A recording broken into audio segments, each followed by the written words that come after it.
Welcome to TSAT. Today I am going to discuss a topic in geography regarding mineral belts and industrial regions. So, these minerals are natural resources which are distributed at different parts of our country, which are responsible for the development of our country in being using these minerals as raw materials in industrial production. So, these minerals which are available as natural resources at different regions of our country impacts the establishment of industries in a particular region. So, it is not only the availability of natural resources, the historical factors and other political factors are also responsible for the establishment of an industry at a place. So, in this topic we are going to discuss these two areas. So, in this context, we need to know how these minerals are being distributed across our country. That on the basis of the region where these minerals are being distributed, they have been classified into different zones or belts based upon their geographical distribution as being depicted to you in the map. So, what are these different mineral belts? What are the different kinds of minerals distributed in these different belts? What are the different kinds of industries which have been established in different industrial belts? You need to correlate the available natural resources and the industrial regions. And all the industrial regions are not completely dependent upon the availability of natural resources. The industrial regions are also being influenced on the basis of trade, historical factors and political factors also. So, let us examine point by point in correlation with the mineral availability as a natural resource and the industrial regions of our country. In this case, the North-Eastern Peninsular Belt. So, here this belt comprises of Chhota Nagpur Plateau and Odisha Plateau in the state of Jharkhand, West Bengal and Odisha. So, here in this context, North-Eastern Peninsular Belt means he is not talking about northeastern states of our country. He is talking about northeastern part of peninsular plateau. So, this constitutes the peninsular plateau. So, because to this north we have got the Indo-Gangetic plain. So, this constitutes the peninsular plateau. So, to the northeast of peninsula, he is talking about this northeastern region of this being in the region of Jharkhand and western part of Bengal and northern part of Odisha constitutes this region. So, Bengal and Odisha, this is the richest mineral belt of India, which contains large quantities of coal, iron ore, manganese, mica, bauxite, copper, kyanite, chromite, etc. The Chhota Nagpur Plateau is known as the mineral heartland of India. So, there might be a question, which region of our India is considered as a mineral heartland of India? So, here the answer is Chhota Nagpur Plateau. So, the northeastern part of this peninsula which I have highlighted consisting of these states, the Jharkhand, West Bengal and western part of this West Bengal and Odisha known as this Chhota Nagpur Plateau region is considered as mineral heartland of India, having these kind of minerals responsible for an industrial region in this place. We will be discussing the same region in terms of industries in the upcoming discussion. The central belt. This belt encompasses parts of Chhattisgarh, Madhya Pradesh, Telangana, Andhra Pradesh and Maharashtra, and it is the second largest mineral belt of India. The different kind of largest deposits are manganese, bauxite, limestone, marble, coal, gems, mica, iron ore, graphite and are found here. So, this is the region we are talking about here. So, this is a region we are talking about the central belt and these are the different kinds of minerals. So, when a question is being asked in prelims, accordingly you must be able to know what is a central belt, what is a northeastern belt, what kind of minerals are found in different kinds of states can be a question, or if it is a question in mains, you must be able to depict a map, a rough sketch of the map as been shown in the map. You need to demarcate the regions of industrial belts or the mineral belts, and the type of minerals being found in these different regions need to be highlighted. So, whenever you have mentioned, depicted apart from the description with the help of this pictographic map presentation, you will have an advantage in terms of attaining certain amount of marks. Next is the southern belt. It covers mostly the Karnataka plateau, but extends over the contiguous Tamil Nadu upland. So, this is the extension of the southern belt, but this lacks coal except the Neyveli Lignite Valley and Singareni colonies.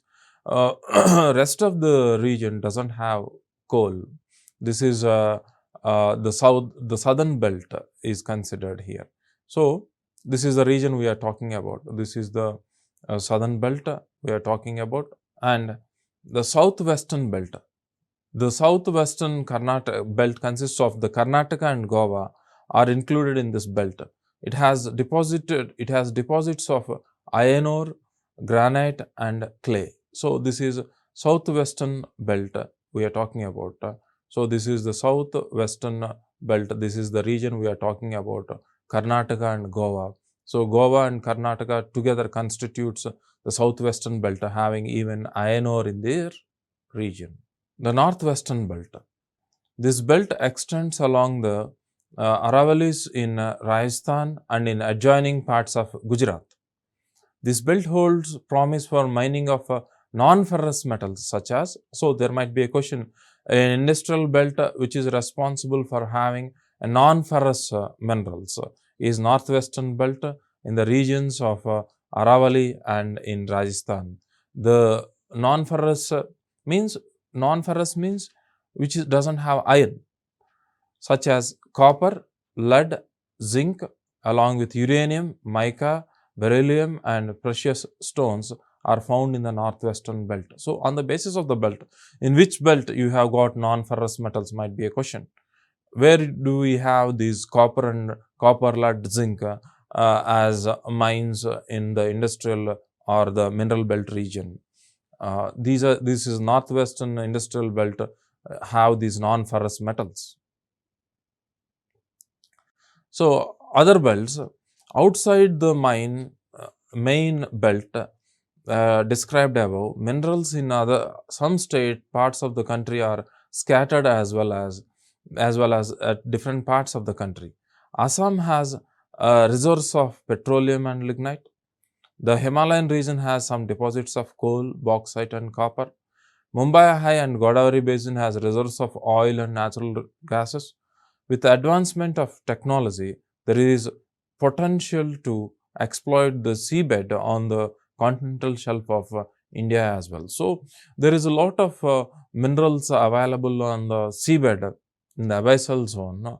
So, we need to develop a kind of technology sufficient enough to exploit the resources available, especially the metallic minerals, the iron, copper, etc. in the seabed region. So, these are the different mineral belts of India. So, you need to mention the different ferrous and non-ferrous metals being distributed at different mineral belts. You must be able to draw a rough sketch of India map and demarcate these different mineral belt zones of our country.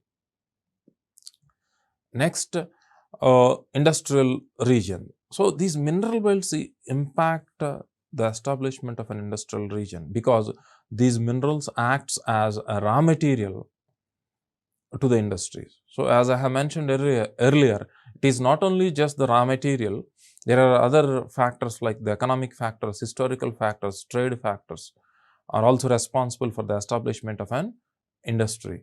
So, the establishment of industry also depends upon the type of raw material. If the raw material is a bulk raw material,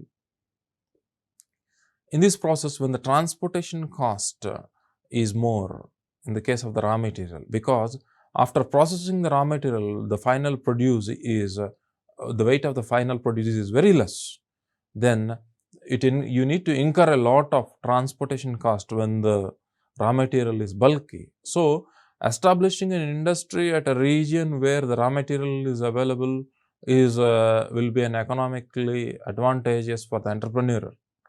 The reason behind it is he can reduce the transportation cost, because if the raw material costs 10 tons, the final produce weight, raw material weight is 10 tons.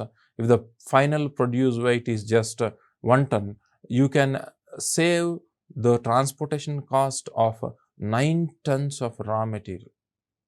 So in this way, availability of raw material determines the establishment of industries. So, in the same way, for example, if you take the example of a cotton industries or textile industries, so the loss in terms of weight of the raw material is less when you relatively compare with bulky raw material like iron ore, etc. When you relatively compare with cotton, the loss of weight in terms of processing is less. So, establishing a textile industry doesn't impact any kind of much economic aspect. So, you can establish the textile industry irrespective of the location of the availability of raw material.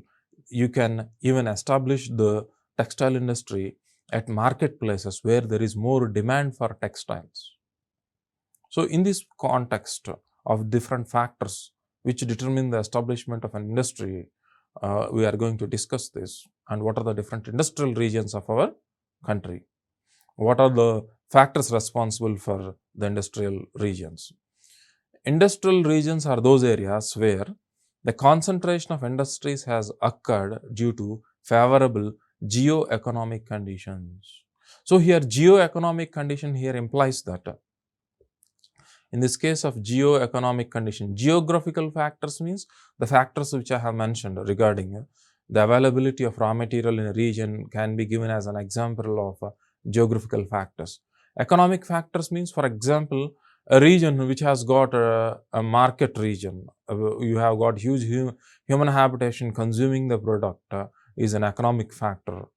So, based upon these factors, the establishment of an industry is being determined. These are areas within which the manufacturing industries are located. It is often developed around some natural resources, means the availability of minerals, as I have depicted you in the discussion of the mineral belts, often like coal or iron ore, which are bulky raw materials, or water supply. So, it is usually well served by transport. So, if you have a well transport line like railways or roadways or waterways, the processed goods, when they have got the channel of transportation for marketing, the probability of establishing an industry will be there if you have got infrastructural facilities. And these industrial region may not be homogeneous. Homogeneous means always in an industrial region there need not be same type of industries established. When an industry is been established in a region, ancillary industries develop surrounding these industries. For example, if you have got an automobile industry, the required automobile, for the automobile industry, you require electrical wiring for electronic systems, you require tires for the automobiles, so you require certain leather seats, sofas, etc. So, in this context, when an industry cannot make all the parts, it allocates to other subsidiary industries and gives contracts to these companies buying these goods for the completion of these automobile, the bulbs or batteries or tires or seats, so paint, these industries pop up surrounding these automobile industries. So, because of this reason, respective to a kind of industry being established over a region, for example, you are establishing a textile industry, or dyeing industries come, manufacturing colors.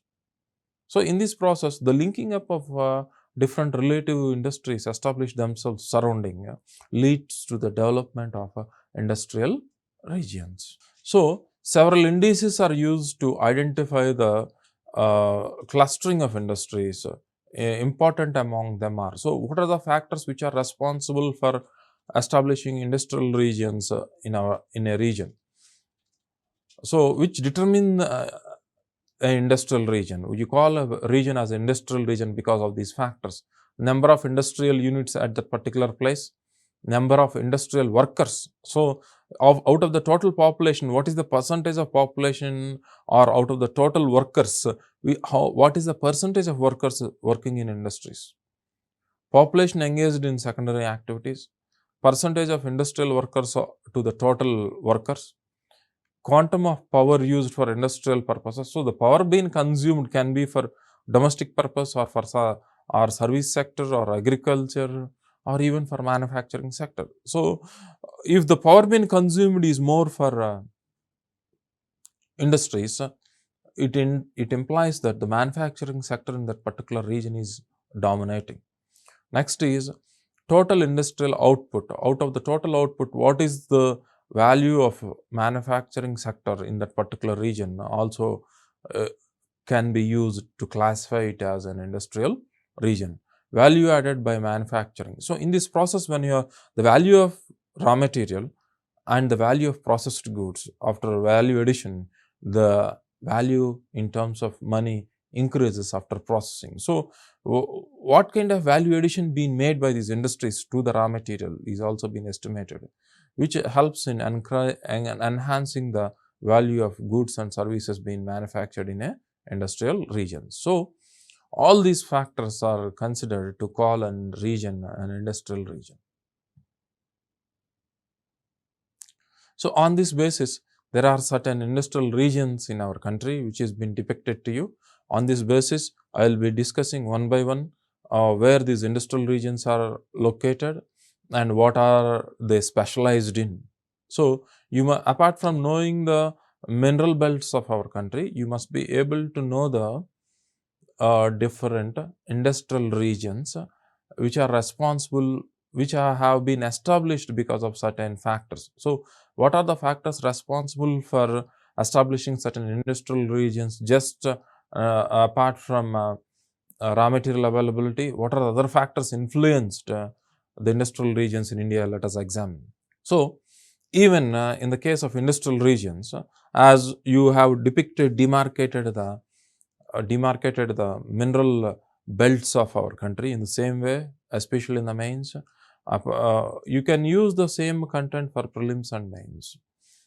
So, you need to depict the diagram of India map and demarcate the industrial regions before. So that your explanation will be complete, where the examiner will be able to understand your idea very clearly when represented through maps apart from your explanation. So, to do this in advance, you must be able to practice drawing maps as part of your preparation. If you don't practice it, you may not be able to give a legible map. So, that is practicing drawing maps as part of your preparation is very much, whether it is Indian map or world map, within less than 15 seconds, you can easily draw either a world map or a Indian map with practice. When you practice this, you can do this. It is a must to have an advantage. The Mumbai-Pune industrial region, an industrial region. This is the most important industrial region of our country. The region developed after the arrival of the British in India, who developed the Mumbai seaport. So, see this. The development of this region has got one of the factors is historical factors, because British has established here and responsible for the development of Mumbai seaport is one of the historical factor for the development of Mumbai-Pune industrial region. So, another historical reason is opening up of Suez Canal in 1869. Development of the sea route is one of the reasons for the development of industrial region, because the distance between the Europe and India has decreased because of this Suez Canal. So, that you need to mention. So, we are talking about this region, Mumbai-Pune industrial region, where through this Suez Canal, the distance became very easy to the Europe. That is the second factor apart from the historical factor for the development of this industrial region, which you have to mention.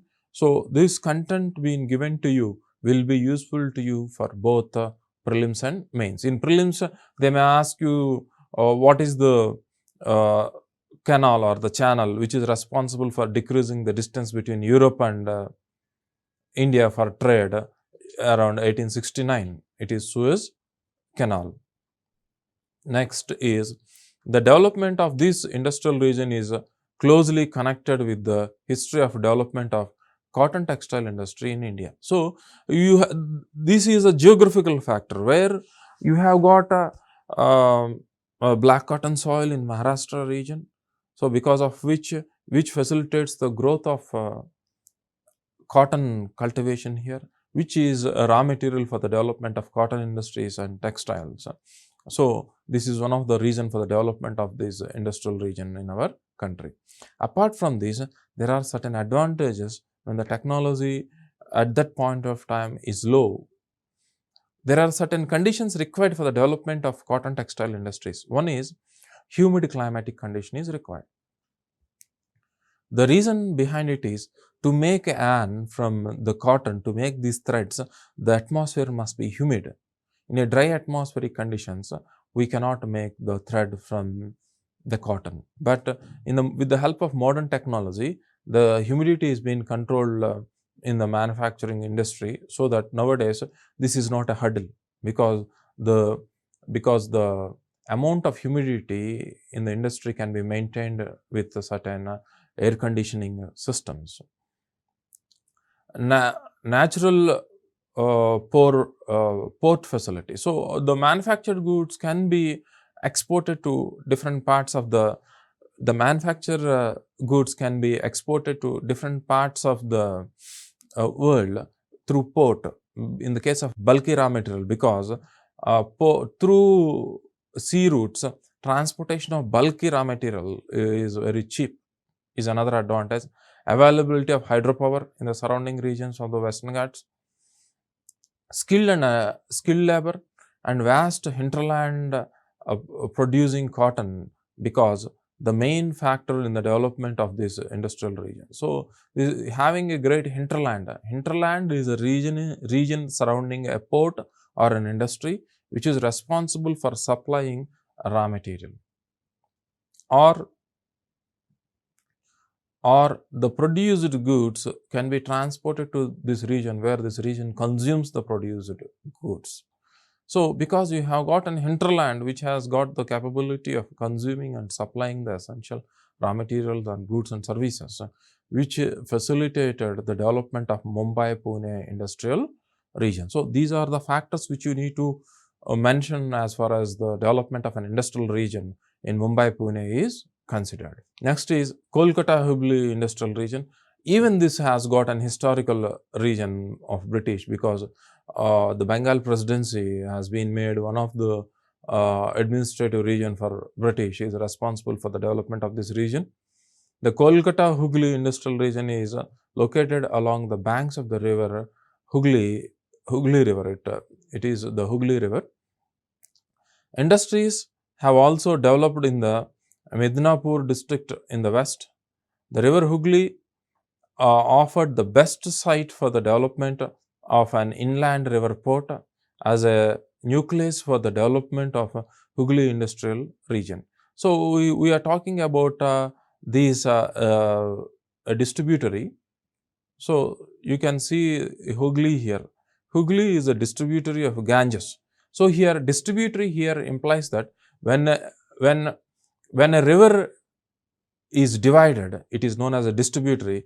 When this is a tributary, Kosi, Gandak, mixing with the main river is a tributary. When the main river divides, we call it as a distributary. So, Hooghly is a distributary of river Ganga, which has facilitated the development of this port here, responsible for export of the manufacturing goods here. So, it has further facilitated easy transportation apart from the historical factor. So, the availability of agro raw material like jute, indigo, tea and coal nearby in the Raniganj, Jharia region is responsible for the development of industries with cheap labor. Moreover, Kolkata was the capital of British India in 17th century 1903 to 1911 is a historical region responsible for the development of Kolkata-Hooghly Industrial Region. So, understanding this map is essential for the development of this region. You have got, as per the discussion of mineral belt, the North-Eastern Peninsular Industrial Mineral Belt is here, which has supplied the raw material, and historical factors and port is responsible for the development of the industrial region in this place. So, this has other advantage where this belt is specialized in the production of jute, cotton textiles, silk, engineering, electrical goods, automobiles, chemicals, pharmaceuticals, transport. See this, because of the raw materials available, because of the coal, because of the port, because of the industrial sector, and the agriculture in this region is responsible for the development of these industries.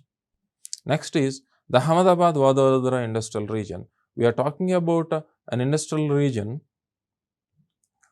which need to be mentioned. So, this is the Ahmadabad Gujarat industrial region here, which has developed. So, it has also got certain factors. So, what are the factors which are responsible for the development of these industrial region? This is the third largest industrial region of the country. The main cause of the development of this industrial region is the availability of cotton in the hinterland, availability of cheap land, cheap skilled and unskilled labor, port facility, nearness of petroleum, thermal petroleum is available there, thermal power plants, hydel power plants. You have got nuclear power plants, Kakarpara nuclear power plants. Because of these projects of availability of irrigation power and raw material, and with port, these are the different reasons for the development of this industrial region, Ahmadabad and Vadodara. This is the second largest cotton textile industrial center in the country. Vadodara is an important center for woolen textiles and petrochemical goods. So, they may ask you, which is an important center for woolen textiles in India? That is Vadodara. Surat is well known for silk textiles and diamond cutting. Next is Madurai, Coimbatore, Bangalore industrial region. So, this consists of states of Tamil Nadu and southern parts of Karnataka. So, you have got a cotton producing area for this region. About 60% of the workers are engaged in textile industry here. So, it is dominated by the textile industry, engineering industry for about 18%, and food processing is 12% in Madurai, Coimbatore, Bangalore industrial region. Next is the Chhota Nagpur industrial region, which is the region of Jharkhand, Odisha, and southern Bihar and western part of West Bengal. So, this constitutes the Chhota Nagpur Plateau region we are talking about. It has got natural resources, like as I have mentioned in the case of mineral belt availability. Because of this reason, we have got iron and steel industries. This region is known as Ruhr of India. You may get an objective bit. The Ruhr of India region has got a secondary name, is the Chhota Nagpur region. The reason behind it is Ruhr is a place in Germany which is an industrial region. So, because it has developed on the basis model of Ruhr of Germany, we call this as Ruhr of India, extending into these different regions. The main iron ore and steel producing centers of this region are Asansol, Bokaro, Durgapur, Kulti, Jamshedpur and Rourkela. So, Agra, Delhi, Calcutta, Saharanpur region, this mainly it is because of the national capital territory, the hinterland it has got. Because of this reason, it has got different types of industries, textiles, drugs, pharmaceuticals, or synthetic fiber, chemicals. These are the different kinds of industries which have been developed because of the impact of political factors, because this is near to national capital territory with a huge population, approximately around 2 crores of population. So, friends, we shall meet in the next session discussing a different topic in geography. Thank you.